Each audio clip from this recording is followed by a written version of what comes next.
हाँ जी बच्चों, मैं आपको अभी जो है कंटिन्यू करा रही थी पेज नंबर 42। तो अब जो है पेज नंबर 42 का ही करवा रही हूँ, समझाने लगी थी। तो क्वेश्चन नंबर 1 है पेज नंबर 42 का। If 1 mole of carbon atom weight 12 gram, what is the mass of 1 atom of carbon. एक मोल कार्बन एटम का वेट जो है उसने बताया 12 ग्राम है। तो उसने कहा है कि what is the weight, what is the mass of 1 atom. तो 1 एटम कार्बन का क्या मास होगा।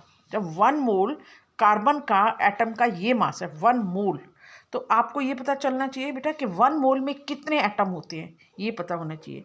1 मोल किसके बराबर कितने एटम होते हैं बेटा, इसकी कांस्टेंट होती है ये वैल्यू, इसको एवोगाड्रो नंबर भी कहा जाता है।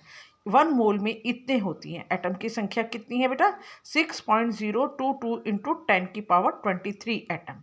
ठीक है, तो एक मोल में कितनी है कार्बन के वेट 12, ये क्या 12 जी लिखा हुआ है। क्लियर देख लेना सब बच्चे, मैं आपको पॉइंट आउट करी हूँ, this is 12 g. Okay, clear है सबको, यहाँ पर 12 जी है ये। क्लियर। अब है उसने कहा एक मोल की इतनी है वेट, तो एक एटम का वेट कितना होगा। जब एक मोल में इतने सारे एटम हैं तो एक एटम का हमने निकालना है इसका वेट, तो 12 ग्राम अपॉन एवोगाड्रो नंबर 1 मोल। ठीक है, तो इसको सॉर्ट आउट करोगे तो ये इसका आंसर आएगा। ठीक है, क्लियर है सबको। अब है हमारे क्वेश्चन नंबर 2 में।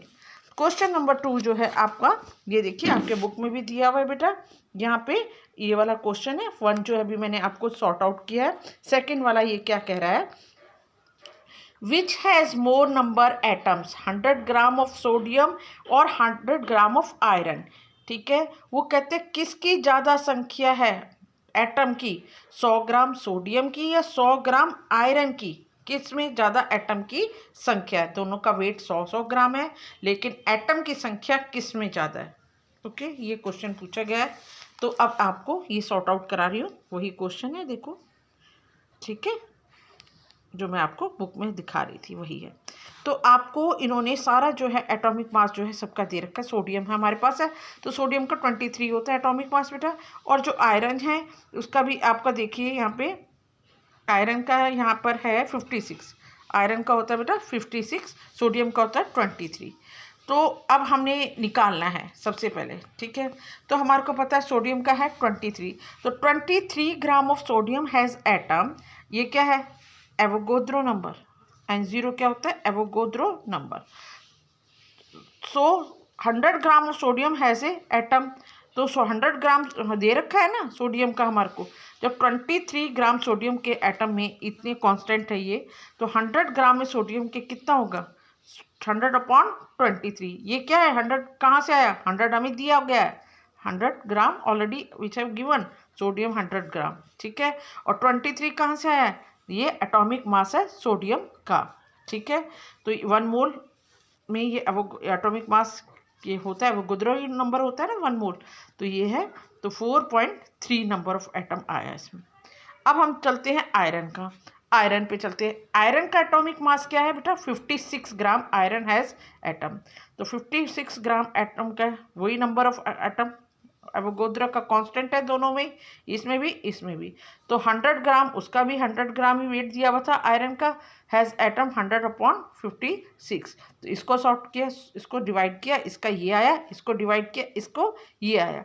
तो किस में मोर एटम दिख रहे हैं बेटा आपको, आप देखिए ध्यान से, किस में दिख रहे हैं 4.3 ज़्यादा है या 1.78 ज़्यादा है, 4.3 ज़्यादा है। तो किसकी संख्या है, एटम की संख्या किस में ज़्यादा है, 100 ग्राम सोडियम में एटम की संख्या ज़्यादा है। दिख रहा है 4.3 ज़्यादा है, 1.78, 4.3। तो 100 gram of sodium has more atom than 100 gram of iron. Clear है सबको। ठीक है, अब मैं एक और बार रिपीट कर रही हूँ, ध्यान से देखो कि आपको दोनों 100 ग्राम दे रखे हैं, सोडियम भी और आयरन भी। इसमें एटम की संख्या बतानी है किस में ज़्यादा है। तो आपको एटम की संख्या किस में ज़्यादा है, इसके लिए हमारे को सबसे पहले एटॉमिक मास पता है, सोडियम का 23 है और आयरन का 56 है। ठीक है, तो अब आपको पता है कि 23 सोडियम हैज़ एटम, कितने 23 ग्राम सोडियम में एवोगाड्रो कांस्टेंट ऐसे ही लगाया है कि भाई होता है इसका। ठीक है, तो 100 gram sodium has a atom, तो 100 ग्राम में कितना होगा, तो 100/23 atomic mass, given mass upon atomic mass. Atomic number निकालने के लिए ये देखा होता है ना, एटम की संख्या निकालने का फॉर्मूला। तो गिवन मास आपको 100 दिया हुआ है, अपॉन एटॉमिक मास आपको दिया हुआ है 23, तो ये आ गया 4.3। इसमें भी ऐसे ही किया है, इसका 56, ठीक है, तो 100/56 ये डिवाइड किया, तो इसको डिवाइड करके यह है, इसको डिवाइड करके यह है, किसका ज़्यादा है वो देख लिया है, तो उससे पता चला सोडियम का ज़्यादा है, तो इसलिए मोर एटम संख्या किस में है, सोडियम में। That's enough for today. आपको मैं ये नोट्स दूंगी बच्चों, इसको आपने बहुत अच्छी तरह ध्यान से समझना है, अच्छी तरह क्लियरली समझ के, और एक एक स्टेप मैंने बड़ा क्लियर किया हुआ है, आपने एक एक स्टेप समझना है। अगर फिर भी आपको कोई प्रॉब्लम आती है तो you can ask me very frankly, ठीक है, आप मुझे पूछ सकते हो। और मुझे आपका होमवर्क, ये रिटर्न होमवर्क जो है चाहिए, आप 4 o'clock के बाद मुझे कल आपका आज शाम को मुझे भेज देना। 4 o'clock के बाद 5 o'clock 6 o'clock जब भी भेजना चाहे आप मुझे ये होमवर्क ज़रूर भेज देना। मैंने हर एक बच्चे के नेम के आगे टिक करना है इस होमवर्क को चेक करके, ठीक है। Okay, have a nice day.